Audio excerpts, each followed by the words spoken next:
Jess as well. Okay, So good. thanks for jumping on with me. I'm going to try to get Emma in here. Sure. But let's talk a little, maybe you can give just sort of a little background about what we're talking about with the pipelines in Iowa. I know it's a lot, but just sort of a broad overview of what's going on while I try to get Erica on. Would that Sure. be okay? No, Okay. that's fine. Yeah. Well, in a nutshell, you have a few companies that are trying to essentially take advantage of the 45Q federal tax credits by petitioning the Iowa Utilities Board to allow them to use eminent domain to take landowners' land across the state to plant carbon capture pipelines. Their public-facing goal, which is kind of dubious in nature, or maybe not even kind of, Right. uh, is an environmental aim where they're arguing they're attaching these carbon capture pipelines to ethanol refinery plants. The goal being to take the carbon excess and instead of having it go into the atmosphere, they're trying to capture that carbon and quote unquote store the carbon excess underground, Right. all out of the goodness of their tree hugging hearts, Right. Right. Yep. but not really what's going on. You know, so roughly 95% of the excess carbon that's trapped from CCS technology, carbon capture sequestration, is used actually to extract harder to extract fossil fuel. And there was a recent quote by one of the power players in North Dakota in the fossil fuel energy context that was quoted in the context of these carbon capture pipeline discussions that North Dakota, excuse me, is going to need this excess carbon to get a lot of that fossil fuel. So for the Uh, oil patches, right? So for exactly. the what is it? The oil, the sands up there. Yeah. Yeah. Yeah. And so So they're they, just saying this the quiet part out loud. they're starting to. They're starting. I mean, yeah. Yeah. I mean, I think they're starting to get a little bit more desperate. The North Dakota and South Dakota equivalents of the Iowa Utilities Board have recently Mhm. declined requests for these carbon capture pipelines, and in one way or another. And so I definitely think there's some desperation here, and they're showing their hand now that, well, if you look at the 45Q tax credit, if you look Yeah. at So um, so legislation come so through yeah, it, that's one thing. I was trying to watch the utility board meeting, yeah, which was, I mean, it's always a nightmare, because you can just see them trying to convolute an answer to questions, and that was one that was brought up. Is like, you want these tax credits, what, this is part of it. And of course they go back to this idea that it's, no, it's the environment. So to me, it's like we have a few things going on, right? We have eminent domain, uh, for private gain. Um, and we have big corporations coming in that are going to get all sorts of tax credits.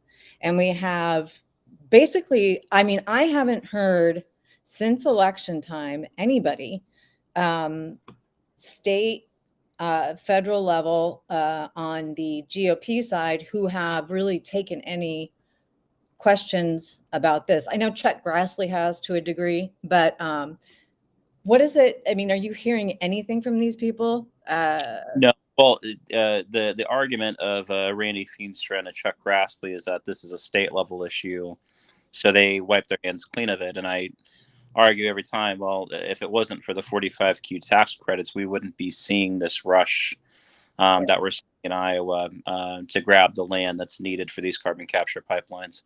Yeah. So it's undoubtedly a federal issue as well. By the way, Emma just texted me saying she can't get in there. It says there's too many guests, so I don't know. I have it set up for 3. Yeah, I don't know, but Um, hmm, that's weird. Uh, 'Cause I just sent one to Jess. Let me try. Sorry. no, Um, you're okay. keep going. You can keep listening. Yeah, I mean, so there was a journalist that reached out to me up here in Northwest Iowa within the last week, and And he said, "So why are you making this such an issue, considering it's a state issue?" And I said, the whole reason this is happening is because there are 45Q federal tax credits on the table, Right.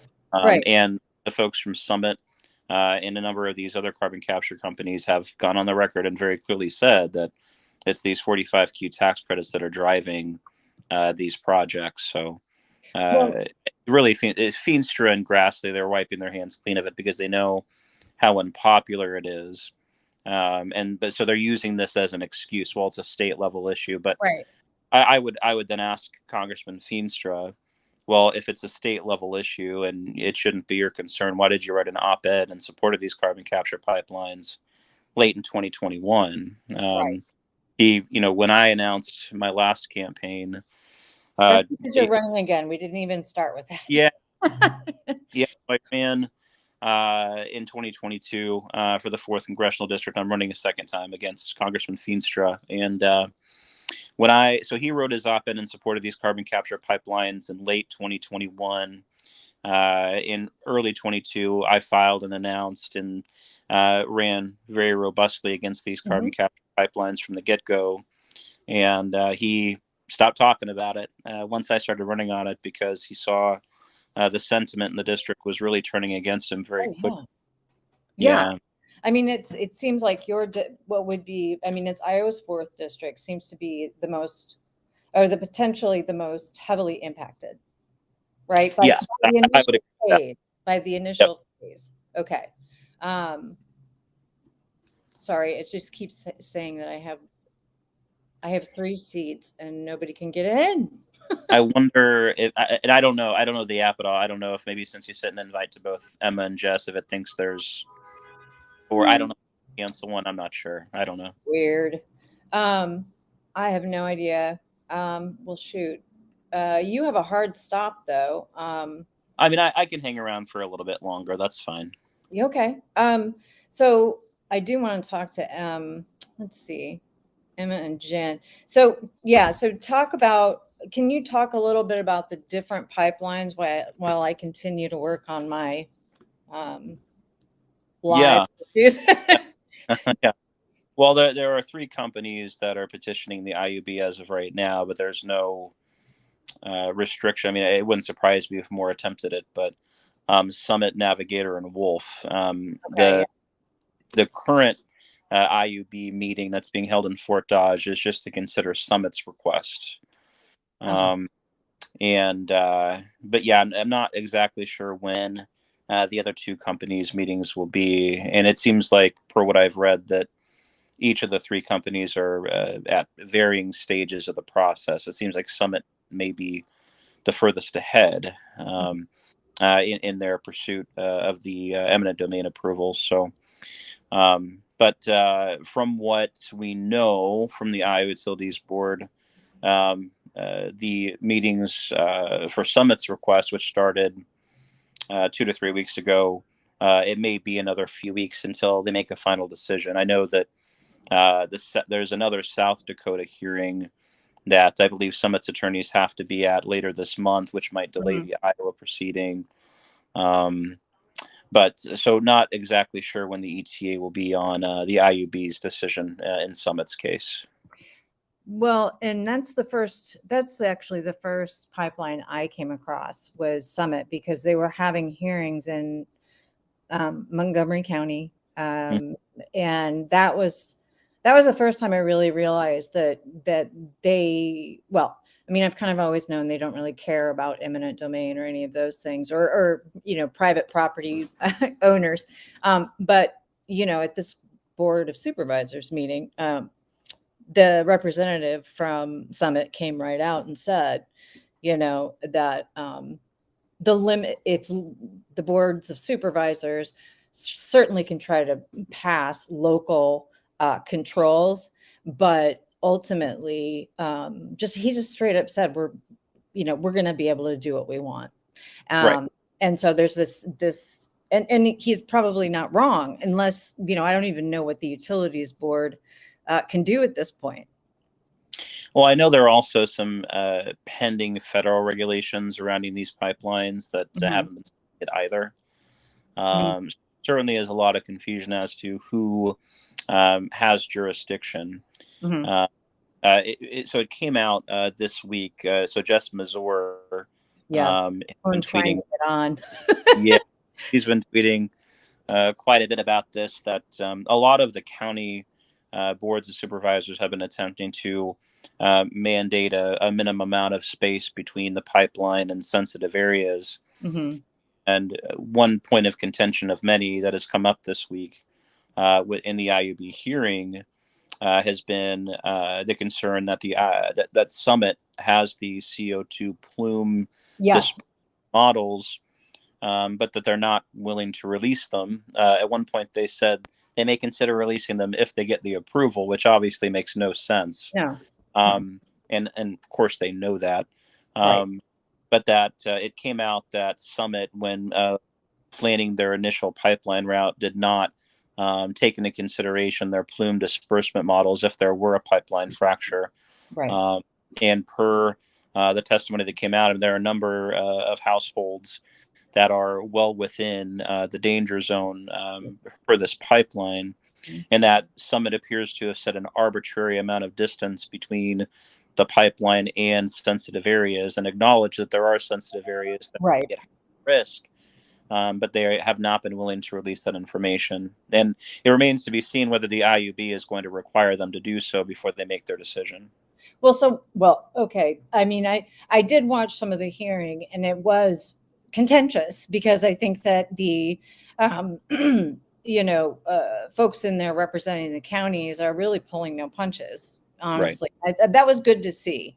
So I just don't know what the appetite is here for a political fight at this point. Simply because I know that last go round during the last run, specifically in the governor's race, Kim Reynolds gave herself a little bit of an out. She sort of, she kind of equivocated about eminent domain, even though they're all for, your private property, etc. Where Deidre DeGier was like, no, we won't have any of this. So I'm just wondering what the excuse me, what the political will is, and actually what the actual next steps are for approval, or what that might look like. Yeah, so really the next step is IUB's determination of whether they'll grant these eminent domain asks to Summit. Mm-hmm. But then after that, Summit's ask is more complicated by the fact that the South Dakota and North Dakota boards are seemingly digging in as to their concerns and the recent denials we've seen of those requests, because the routes for the pipeline right now that are slated to run through Iowa pending approval rely on a Dakota's pathway, and if they can't get that pathway, if they get the IUB approval, it really still does scuttle their plans, and it remains to be seen what they would do to adjust. But as far as political will, I can tell you that running here in Iowa's 4th congressional district, where much of the district would be impacted by these lines, undoubtedly there's a lot of political will against these things. There are actually a number of articles written quoting Republicans here in the district saying that this may be a deal breaker for them when it comes for Republicans in 24, because you're right. I mean, it's completely antithetical to Republican traditional ideology of private property rights. Yes. To roll over to these corporate interests in this eminent domain context. Now, certainly, there are a number of different political entities spanning the wide political spectrum that have different reasons they oppose these pipelines. Sure. Some obviously on the left have not only property rights concerns, but also concerns about waterway health. Absolutely. Right. And the fact that ethanol clearly has been shown to not be a game changer when it comes to climate change mitigation. And those on the right, maybe not as robustly opposed on the environmental grounds, but even if those on the right are not as concerned about the environmental aspects, their fervor is intense on this issue. I've spoken to a number of them throughout last campaign. And this one, I've protested alongside with Republican landowners at the IUB. And so, no, there is a lot of fervor here, a lot of political will, regardless of one's political. Bipartisan, right? So this is one of those cross-cutting issues. Bipartisan issue that spans all political boundaries, no doubt about it.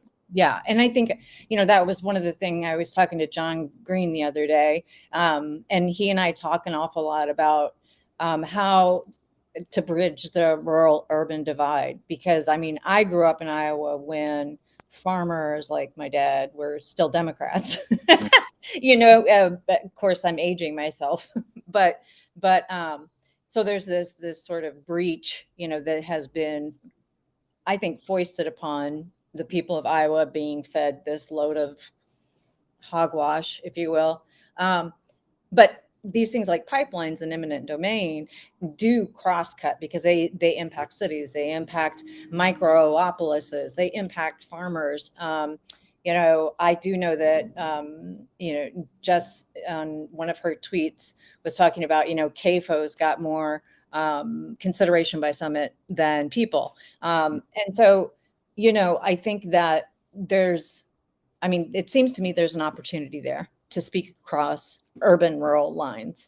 No doubt about it. Well, and also, so I attended the hearings in Fort Dodge on day one, and we got into the first witness's testimony. She is a fifth generation farmer in the state, and she was expressing her worry regarding the fact that pipeline route, while yes, it goes through her land, and that obviously is not something she's happy about, but there's a school nearby. Yeah. And one of the attorneys that's a proponent of these pipelines said, but how many kids are at that school? See, right? How many kids? I just knocked me sideways. Like, you're asking that question in a recorded hearing out loud. Yeah, but how many kids are there? Like, we can really? We can. Yeah. Man. Yeah. So there's these tells that kind of slip through, where it's pretty obvious that they are willing to allow some collateral damage, which is the well-being and potential lives of people on the ground. Yeah, exactly. To get those tax credits, it's shocking. Well, yeah, and so I'm gonna see. For some reason, I still can't get the ladies on, which is crazy. I need to go out so they can come in. Okay, so let's see. Will you send Erica a DM for me? Just saying to try to hop on once you're off. Yeah, Emma.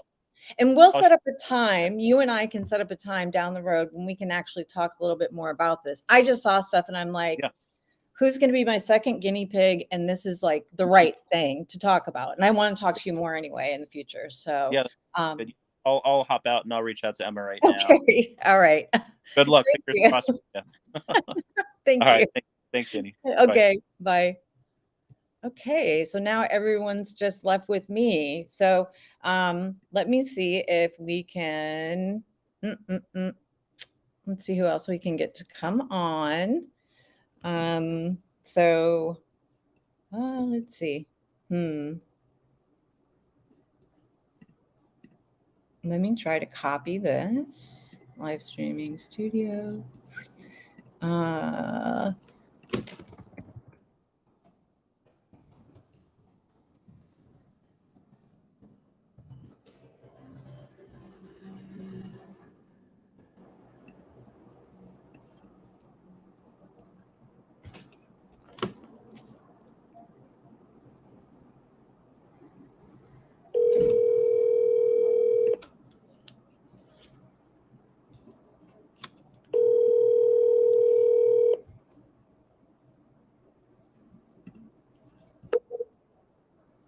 Hello. Hi. Hey, you know what? I'm on. I just think I got Emma. Hi. Hi, Emma. How are you? I have Jess, I'm sorry. I can't for some reason get you on screen, even though I have it set up for 3 folks. That's strange. Do you want me to try again really quick? Because I tried about 3 or 4 minutes ago. Have you changed anything? Yeah. I mean, I just have it set up. It says that I have it set up for 3, so I'm not sure why I can't get you. Sorry, I'm on the phone. Emma's looking at me. No Um, problem. why don't you try again? And then if for some reason we can't get you in, would you be willing to stay on at least on the phone, and then we can schedule it, like, so we can all three of us talk? Oh yeah, definitely. I can do that. Okay. Well, try to, I'm you know what? trying. Try to hop back in. If not, just give me a call back. I'll put you on speaker. Yeah, I'm still getting the. Let me try it one more time, but it just. Oh, shoot. I don't know. Yeah, I can't get on. No? Okay. Hi, Emma. Hello. Hi, how are you? Sorry. Yeah, so this is my second time doing this, so obviously I'm sure it doesn't show.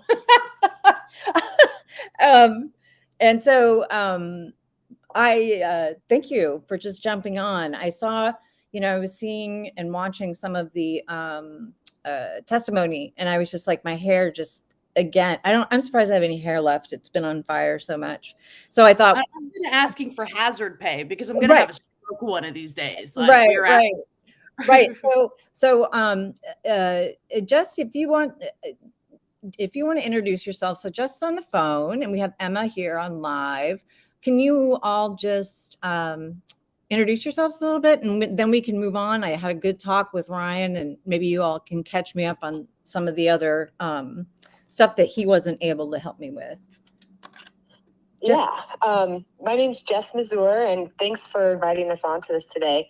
I work for the Sierra Club Iowa chapter, and I'm a lifelong Iowan. And 2 years ago, when we found out about these carbon pipelines, we knew this was something we wanted to work on. So that's what we've been doing for 2 years, is building relationships and organizing with impacted Iowans and uniting to build this power that we're now seeing is working in multiple states to stop these projects. So yeah, it's been an interesting 2 years.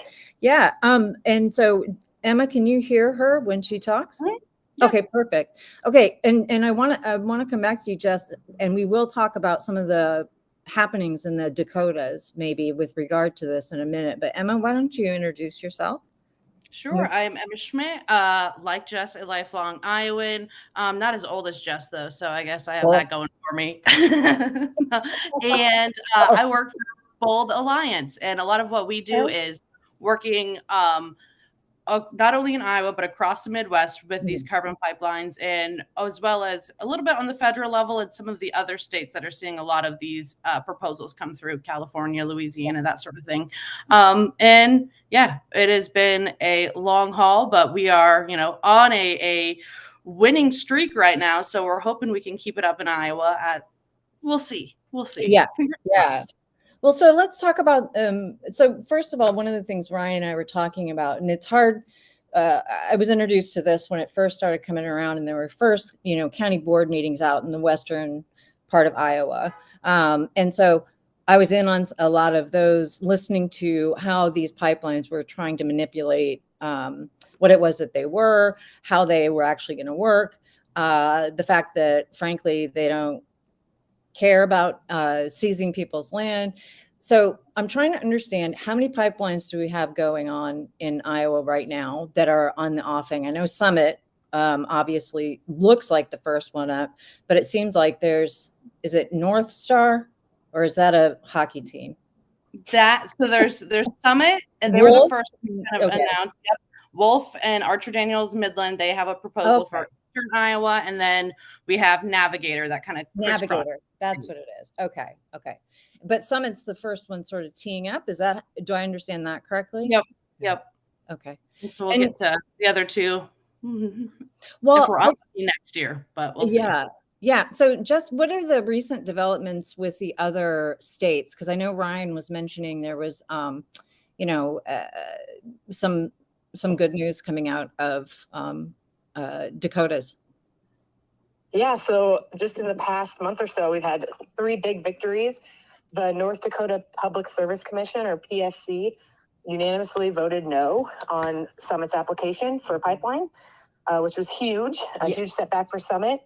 And then shortly after, 2 of Summit's injection well permits were recommended denial by a planning and zoning commission, and then they withdrew. So that was another victory. And then just yesterday in South Dakota, the Public Utilities Commission, the PUC, voted unanimously no on Navigator's pipeline route. So Wow. Okay. huge. That is huge. So South Dakota also voted unanimously to uphold the county ordinances there, which in Iowa, multiple counties are being sued over. And so that's another win for us as well. Well, and that's interesting you bring that up because I've been, I'm assuming you all know John Green from Johnson County. I know he's been doing, okay. So he and I were talking about this idea where I know that Montgomery County and I think Shelby County had tried to pass their own ordinances. And there was this threat of being sued and basically saying that, county boards are beholden to some arbitrary, I mean, is it in state law? What are those counties facing? As far as I know, they're facing lawsuits from the actual pipeline companies, but what does that mean? So, and because I think it's important. I mean, my mom was a Grundy County supervisor for 100 years, and I'm older than probably both of you. But she's, and she lived through all this kind of stuff. There weren't pipelines necessarily, but if it's not pipelines, it's roads, it's et cetera. And it's also a huge cost to counties, right? To try to do and push back against these lawsuits. I think it's important that people on a hyper local level do understand that too, because Iowa's kind of skirting any responsibility really to do anything for its citizens on a local level. So what do those lawsuits look like? Do they have any teeth? And do you have any insight? Does that make sense? Mm-hmm. Jess, you want to start? Sure. So in the lack of any sort of oversight and regulation around safety and siting at the federal level, at the state level, counties took it upon themselves to enact zoning ordinances with setback distances from things that are really important to our communities, like our homes and our city limits and our hospitals and our schools and our parks and our different farm equipment, farm buildings and things like that. So these counties took it upon themselves to do this, and now they're being sued by pipeline companies, saying that anything related to safety is preempted by PHMSA, which is the federal pipeline agency. Mm-hmm. And PHMSA at the same time has no oversight over siting. So they're kind of using everything against each other. That creates this big gap in what we're now seeing play out in the courts. Oh, wow. So whose job is it to oversee siting in regards to how far away should it be from things? And so it's a big deal. Yeah. Because somebody's got to do it. And counties are taking it upon themselves to protect the citizens, which is what they were elected to do. Exactly. So this could be could it be a precedent setting? I mean, have we seen this in other places with other, I worry about precedent. I think there's been issues before with previous pipelines. And so with the Keystone pipeline, what ultimately we had to do is PHMSA issued a declaration saying, this is what we do. This is what counties and states are able to do. And so that's what we're asking for them to do again this time around, just because there is just no clarity.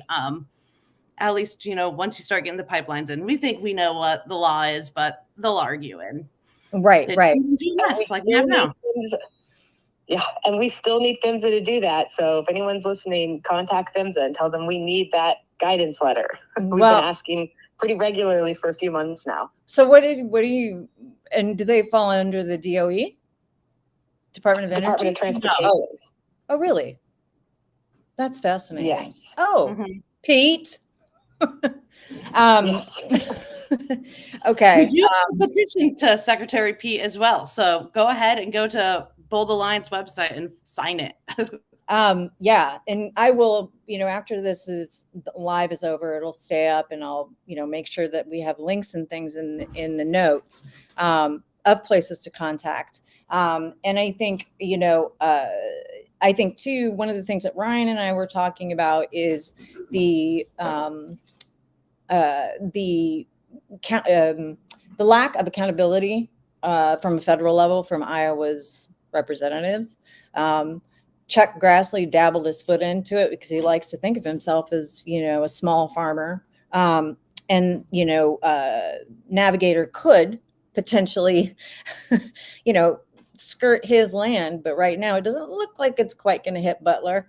But nothing from Feenstra, Miller Meeks, none, Ernst, Hinson, and they're saying that it's not a federal issue. How can here's something maybe you can help with, because I think sometimes journalists don't ask the right questions. Unfortunately, there's a low-hanging fruit, and giving, like, for example, Randy Feenstra was saying that this isn't a federal issue. And, first of all, that's demonstrably false, because there is a federal oversight agency that has to issue a guidance letter, correct? and then there's also the use of the tax breaks, right? So how can you enable somebody like me, who's a journalist, to ask the right questions? What are the questions, even if they don't answer them, because we know they're not going to answer them probably, but getting the right questions out there, in my opinion, as an old journalist, getting the right questions out there can at least maybe shift the way we talk about pipelines more appropriately. So what should I ask, aside from all the other questions I want to ask Randy Feenstra? What would be the question about this? Well, I was in DC. I was just in DC a couple months ago, and I actually set up meetings with our members of Congress and our U.S. senators, and they didn't go so well, to be honest. I think, and Emma could probably share a little bit more information about some of their campaign contributions, Sure. But they were either acted like they didn't know anything, and they, were hearing about it a little bit. But the meeting I had with Grassley's staff specifically, I mean, they just outright deny it. I can tell them that, how can you say this isn't a federal issue? And we're talking about the 45Q, and we're talking about PHMSA regulations, and it's just in one ear, out the other. So I think just asking that outright, as these pipelines are funded by 45Q federal tax credits, and I think we're going to be seeing requests for expansion of that, requests for expansion of the 45Z tax credit, and when those issues are being debated, that's clearly something that they're going to have a decision on that impacts what's happening. Well, it's appropriations, right? I mean, doesn't that go through appropriations? Like the appropriations process? I mean, they can't claim ignorance of something that has to go through the process at a federal level. I mean, they can, and they do. Right. I think, one of their excuses certainly has been that usually these issues get buried, we saw the 45Q, VZ, all of those tax credits expanded in last year, and then the year before with the infrastructure Inflation Reduction Act, and then the Build Back Better Act in 2018. What was it in 2018, Jess? 2018. Anyways, 2018, 2021. You know what? I don't remember anything pre. It's been a long couple of years, but it's hundreds of pages of stuff, and they listen to their lobbyists. And for Senator Ernst, for example, her former staffer is now a lobbyist for the pipelines. So it's wonderful. Of course, she's going to vote, in the way that her friends are telling her to. What pipelines is he working for? A conglomerate? Because these are the kinds of things that I want, and we can have conversations beyond this, but these are the kind of things that I want to pull out, be able to provide to people. Here's what's happening with this person. Here's their phone number. Here's their local Iowa office, by the way, and make those things readily available. So they have less of a leg to stand on when they're just lying to your face about knowing anything about this. On the federal level, Navigator is really the only one that is lobbying Congress. Wolf is a Canadian company, and so there's just issues there. And Summit, I think they just focus more on the Midwest rather than Congress itself, but surely they benefit when Congress goes and hands them bundles of cash. But I'm going off the top of my head here, but Navigator has spent, I want to say, over $1 million just in the last 2 years lobbying Congress. I mean, it's obscene levels of money. And here, just in Iowa, the 3 companies in the last legislative session here, so what, January to May, a handful of months, they spent over $100,000 lobbying our legislators, which is like the same levels that like Google spends. So Right. it's, I mean, they're one of the top lobbying like forces. Yeah.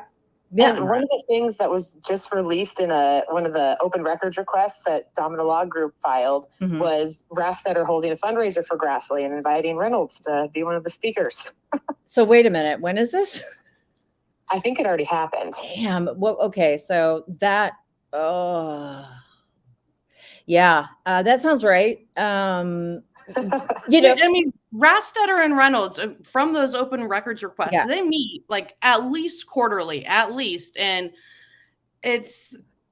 So what's is there political will? So I was watching some of the utilities board pushback from the counties, the people representing the counties toward the guy from Summit.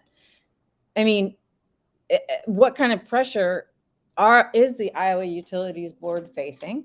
What's the next step there? So we've had these hearings. What's the next step for the Iowa Utilities Board? Also, so put a pin in that. What's the next step? Also, I find it fascinating that, you know, part of this whittling away of Iowa's governmental structure by Reynolds. Also, you know, the dissolution of boards, of oversight boards, et cetera, et cetera. It's all happening sort of simultaneously. And I personally don't think that's a mistake from being an Iowan, an observer of this kind of crap.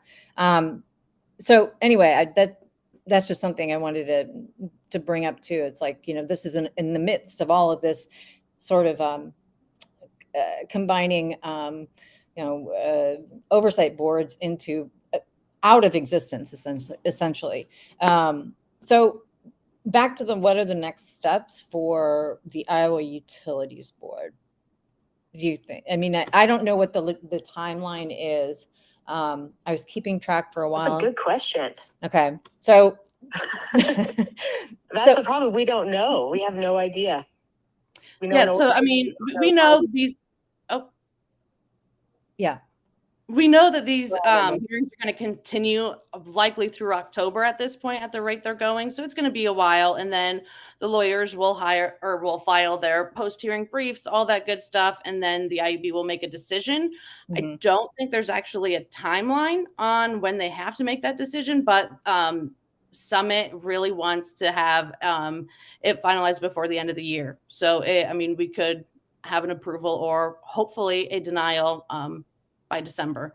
And then we move on to the next pipeline. And of course, I'm sure we'll challenge if we need to any bad decisions. Well, and so we just have to keep our eyes peeled then for the next meeting, right? So, I mean, and I'm assuming they're still posting their schedules. I haven't been on their site lately, but God knows they've been shuttering a lot of, I mean, honestly, the pages that are missing from some of the Iowa government pages, entities is pretty startling and blatant. But how is this, you know, one of the things that was said at the hearing, yesterday, that really just made me kind of sick. I mean, all of it did, but one part in particular, where, and I'm not sure what counties this gentleman was representing, but he essentially said to the Summit representative, you know, the Summit representative was touting having, I think, I don't know if it was Plymouth County, one of the P's, Plymouth, Poweshiek, I can't remember I think it's Plymouth, had landowners that had granted easement, that they granted it. And he was making this sound like, well, they just see, it's not so bad. And the county representative then said, wouldn't you say that having the threat of, you know, having your land seized or being being essentially coerced into signing this is the reason that they may be that they acquiesced. Mhm. And that really bugs the shit out of me, because I don't know. I mean, I grew up on a farm. And thank God it's still in our family. It's small, not like Chuck Grassley's small. He's a big ass farmer compared to me. Don't let him ever fool. Don't fool.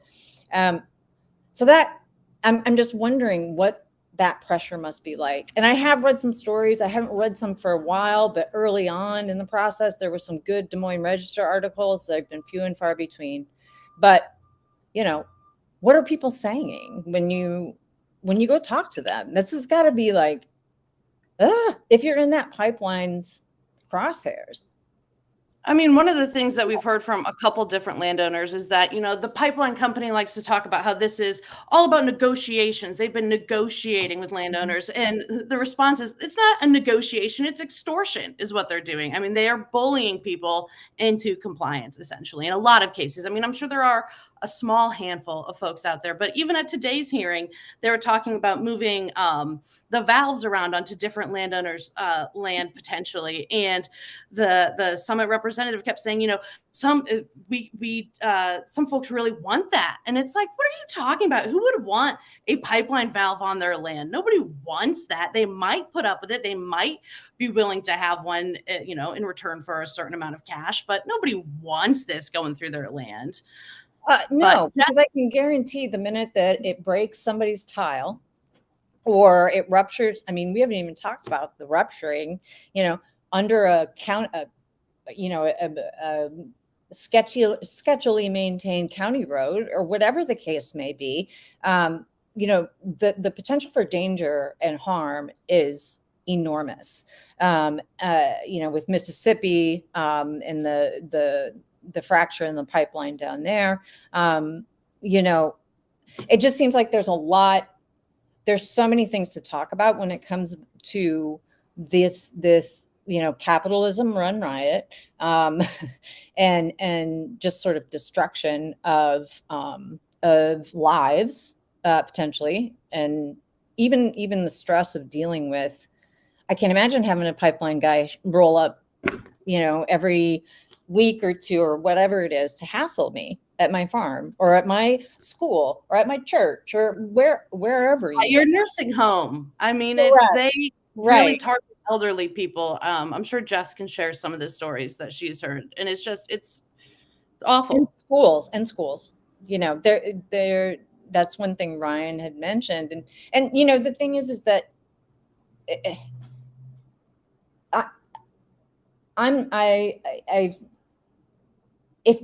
just stop lying.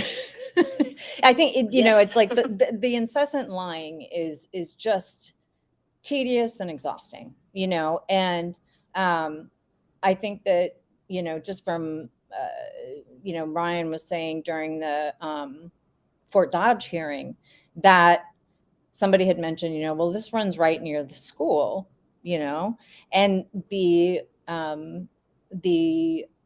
attorney for the pipeline was like, well, but how many kids are there in that school? And it's like, but these are the things that it's like, yes, this is who they are. This is who they are. Well, I guess can't we sacrifice like 300 kids from Webster County? Yeah, of course. Today they testified, another just alarming example is there is a farm up in Northwest Iowa where they have 70 H-2A workers from Guatemala that live in housing there on the farm. Oh, God. And they actually rerouted the pipeline to avoid 2 new hog confinements. And now it's less than 200 feet from housing for these workers. And so they put hog confinements over 70 human lives. Yeah, that makes sense. I mean, unfortunately, that checks out. And they acted as if they really couldn't do any more reroutes to protect these people because, we already changed it for these landowners to make sure it wasn't next to this barn. Like, so the CAFOs are owned by who? One is Iowa Select. Okay, great. So it is again putting corporation, and I'm assuming now the the workers from Guatemala working on the H-1 visas. Is that what it is? They It said H-2A on their testimony, and that's how it was referenced in there. But I'm not super familiar with all of the different. No, but there's, are they working for Iowa Select? I mean, who are they? They work for the Fair family, the landowners that are impacted. They live on their farm and work on their farm. It's an organic farm. What do I even say? I mean, I don't even know what to say about that. It just kind of shows they literally don't care about anything but their profits, and they're willing to take down anyone in the process. And Bruce Rastetter, who owns Summit and who has done this many times in his history, he will never have enough. And I think that's the problem that we're seeing in, whether it's these pipelines or any other greedy project across the country, is there are problems when people will never have enough, and they're willing to put anyone as collateral damage to get whatever they want. Right. Well, and I think, the other thing too, is that Woodbury County? Oh, I think there's Palo Alto. Okay. Palo Alto. Okay. I've been doing some reporting on Woodbury. That's why I'm asking. I think the scary thing too is, right now, Summit, they need stuff from us, right? Like they need these permits, they need these voluntary easements. And this is how they're treating people and how they're acting and just being arrogant and immoral and unethical. And so what happens when we reward this behavior and we give them what they want? It's only going to get worse, right? Like we can't expect them to suddenly change their act and be good neighbors and negotiate in good faith like they claim and that sort of thing. Like it's just... I think it's a transparent nature of their sort of condescension. It's like, come on, at least just cut to the chase here. We know what this is about. And it's also one of the things Ryan pointed out and I don't know why this didn't occur to me, but they need the carbon, the sequestration to extract more tar sands, right? From the sand flats, the tar sands, right? They use it for oil recovery to get oil from depleted oil fields out of the ground. So depending on where they're going, Navigator's going to Illinois, Summit's going to North Dakota, but that's the basic process. Is if they're depleted, you can get that last little bit of oil out if you pump CO2 down in there. Okay, so that's what they're. You can also use it for coal bed methane extraction. And there's a variety of industrial uses like beverages and whatnot, but they really haven't said precisely what they're going to be doing with it. Like they've said that it's just going to be sequestered, but if you go to their website now, they now have an entire page dedicated to how they will utilize the carbon, which they have been denying for 2 years that it would be utilized, except for when it was first announced. When it was first announced, Rastetter was up in North Dakota talking about enhanced oil recovery and how this would be a boom to North Dakota. And all of a sudden, when we started talking about enhanced oil recovery in connection with this pipeline, those pages just got scrubbed from the internet, and impossible to find. No, I think that, it's just, I'm cautiously optimistic, but I'm also a very natural pessimist.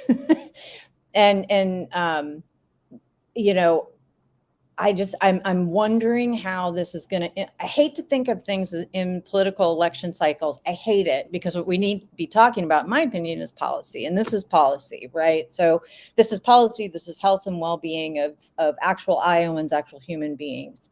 But when you look down the road at the next election cycle, there is that local fire and fury, not just with farmers and people that work the land or whatever it is that you want to say. It's also just from small town or even like micropolises like Fort Dodge or where these sequestration plants are going to be. There's a general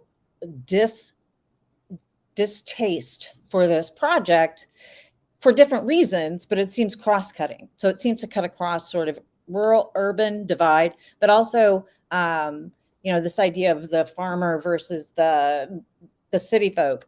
it really cuts across, I think, those lines, and is something that is very much bipartisan. So I'm just wondering what how much of a stranglehold the Iowa GOP does have on this through, what's his name and Ames. Yeah. So I don't know. I mean, and that's the part that is sort of the unknown, is how much influence, outsized influence, someone like he has, on this process, even the electoral process. Yeah. I mean, I think we're exposed right now to a lot of people.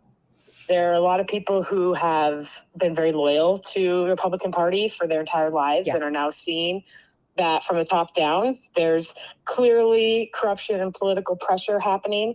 We do have some legislators who really are standing up and trying to help the landowners and use their power. Mhm. But when it comes from the top, when it comes from Reynolds, and when that pressure seeps down into some of our leaders in the House and the Senate, it's definitely an uphill battle. But I think we have actually built the power through this united coalition. And I think that's what is resulting in these denials in these other states, is that it's just clearly wrong. And the Des Moines Register did a poll, 78% of Iowans oppose this. It crossed every boundary you can come up with. And that just shows this is morally wrong. We don't want these pipelines. They're not right for Iowa. They're pure greed. Right. And they definitely shouldn't have the power of eminent domain.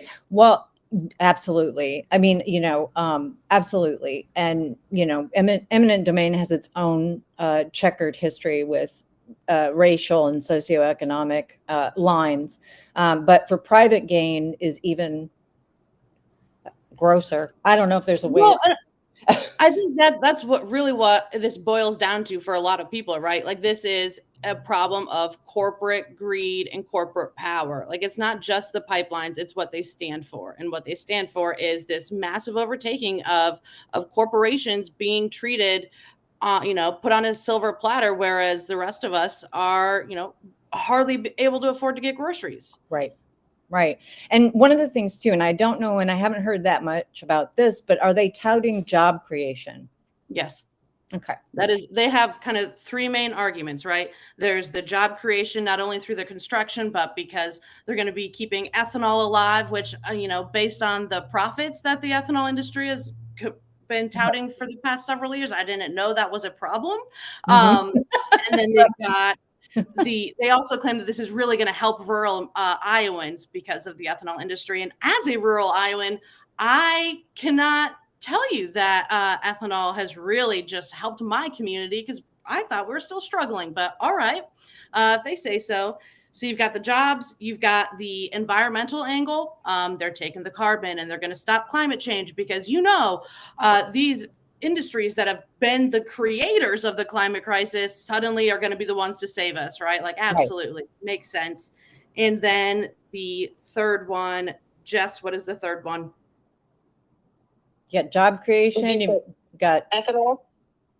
Yep, that fell under job creation. I'll have to look it up. But those are like kind of the big points that they're trying to claim, that this is going to, continue to provide for Iowa's agricultural industry. And then, decarbonization and all of that good stuff. Right. Well, one of the things I like to point out about job creation, and in some of my reporting, I follow where the American Rescue Plan Act funds go to counties and even local municipalities, and how they choose to spend those dollars.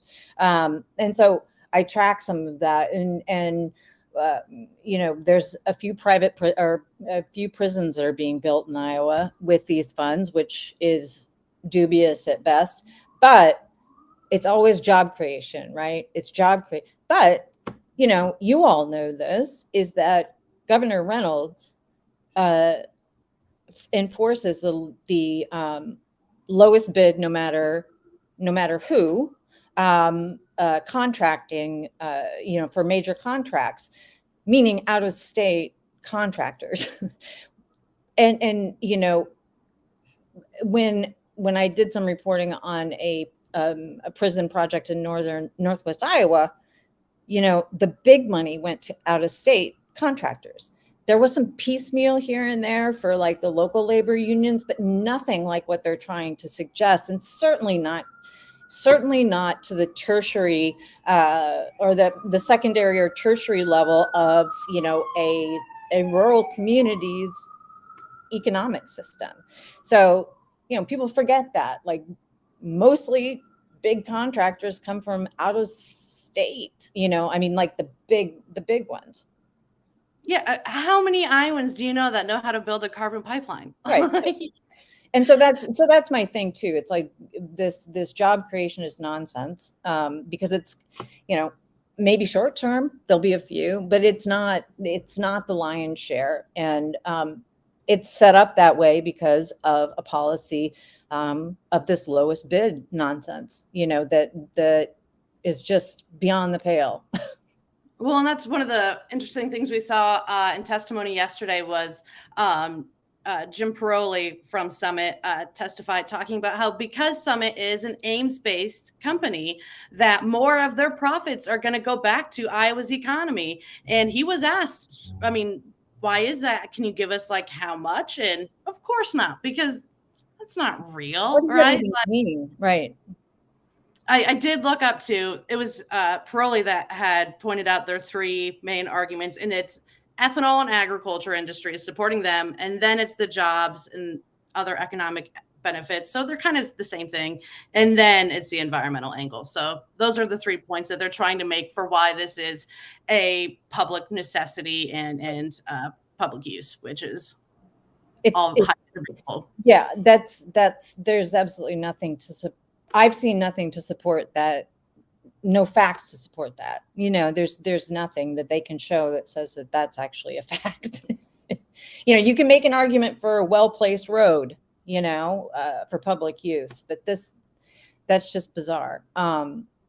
Yikes. And same with like all the benefits to rural people. I've been trying to con one of our lawyers. Remember Kanye West when he was all, George W. Bush doesn't care about Black people. I really want someone, when Paroli up there, hopefully it'll be up there again, to just say, Paroli doesn't care about rural people, because like that's the case, right? It's all just a stunt to get what they want. Right. And I think that also feeds into that us versus them narrative of like the rural person versus like the micro or the larger metro areas. So it's just all kind of works hand in glove. So I just want to kind of wrap back up here, and I do want to continue talking to you all and get some more information, and maybe do another one of these when I get everything figured out. Because you're my second and third guinea pigs, and I'm not very good at the technology yet. But what do you think the next steps are? We just need to keep watching the utilities board to see what more hearings are going on. Just got to keep the eye on Summit right now because everything else is sort of hanging out there, or no, because that's kind of what they're hoping for, right? We're all distracted. So now navigators filing easements and that sort of thing, getting busy. Okay. So, and navigator too. So we should be clear. So when we're talking about Summit, from what I can recall, and I know that these have probably been redrawn 1,000 times since I last looked at them, but it's mostly through the western portion of the state, coming down through, is it Fort Dodge, Summit, and then go ahead. Yeah, Summit it kind of goes along the western border of Iowa from north to south. It goes along the northern border of Iowa from west to east. And then there's a little bit diagonal down into the middle of the state as well. Mm-hmm. And then Navigator is the one that kind of cross-cuts. Is that right? Yes, they're diagonal from northwest to southeast. But completely skirting Butler County. So Grassley's Farm is okay. That's good. Well, they're going up that way too. They have a stretch of a leg of their route that's going up into Butler County and up into the north, a little bit northeastern Iowa. I see. And I think that's the important thing to note, is that even though they're applying for permits right now, none of these projects are in their final form. I mean, right now, Summit has said they only have they have the ability to transport about 18 million metric tons of carbon, but they only have contracts to account for about 9 of that. So I mean, there's plenty of expansion that we should anticipate happening should these go through, and they're more likely to get those permits to expand if it goes through, right? So, I mean, stopping it now is critical. Right. So we need to keep our eyes peeled on maybe supervisor. I mean, I always look at, I'm such a nerd. I look at like boards of supervisor meetings and agendas and stuff, because I mean, that's really where a lot of this starts. And I don't mean to put you on the spot, but are there a few counties that we should be looking at that might be trying to figure out ordinances or deal with any of this? Or is it just sort of at the state level now? Yeah, there's definitely some good counties to follow. Shelby County on Summit's route, Emmett County and Dickinson County, which are on both Summit and Navigator's route. Butler County, Hardin County. There's probably, that's right. Yeah, there's probably 13, I think, counties who have started or finished the ordinance process or have tried a number of things. So there's a bunch more that I didn't mention. Yeah, because Butler and Hardin are my neck of the woods, because I'm from Grundy County, which is literally right there. We shared school with Hardin. We were BCLUW. So one other thing that we've kind of had our eye on that hasn't been brought up a ton in the past 2 years, but we're really starting to dig in now, is not only do they want our land and do they want to, take our public tax dollars, they want our water too. They were just approved for a permit to withdraw 55 million gallons a year from an area around an ethanol plant near Lawler. And they used a LLC name that was supposed to throw us off. We wouldn't be able to find it, and got that one through. But then we found all these other LLCs with very similar names in different towns all across the state. So, we're really concerned too. Iowa's aquifers are already at emergency levels. We already have communities struggling to provide reliable drinking water. And we have a lot of people still relying on well water. And are their wells going to go dry if we provide so much water to these companies? Yeah. I mean, it's like the rural water system is not as extensive. I mean, they're trying to think of anybody, we still use well water at the farm. There's no massive